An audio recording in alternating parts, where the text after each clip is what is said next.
Hey leaders! So it's the middle of the semester and you might finally feel like you know what you're doing.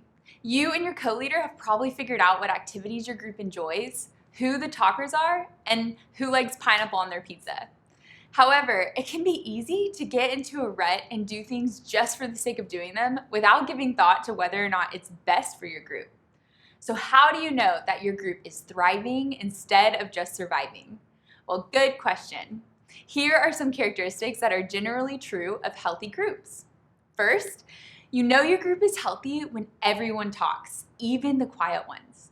It's not likely that the quiet introverts will suddenly out-talk the loud extroverts, but it's important that members of your group feel comfortable contributing to the discussion, whether a lot or just a little bit. The goal is for your group to learn and grow together. So a good rule of thumb is the more people contributing to discussion, the better. Second, you know your group is healthy when the group is growing because members are inviting and bringing their friends. Retaining members is super important for stability within your Grace group, but a group that is healthy grows. As people experience something good, they naturally desire to share that good with the people around them. In your case, that means that the members of your group should want to invite their friends, classmates, coworkers, etc. to join. Also, as people grow in their understanding of the gospel and its practical implications, they will want to share Christ-centered community with their friends, whether or not they already have a relationship with Jesus.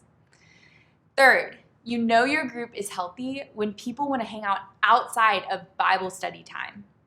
We know schedules can be busy, but if members of your Grace group don't have the desire to hang out aside from your weekly Grace group time, it could be a sign that your group has some room to grow in terms of community.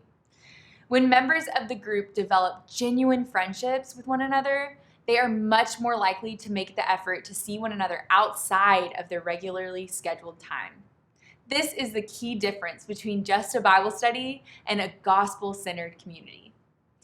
And lastly, you know your group is healthy when people are willing to be vulnerable.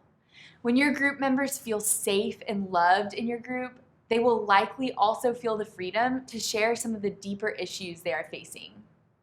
We are all struggling with something, and the willingness to share our weaknesses and challenges with one another indicates a deep-rooted community. So, based on the characteristics that I just talked about, would you say your small group is healthy or unhealthy? And what leads you to this conclusion? What are some areas that your group can improve on to become healthier? And how can you and your co-leader practically work toward growing in those areas? Take some time now to discuss those reflection questions with your group. We love y'all and we are so grateful for your leadership with Grace College.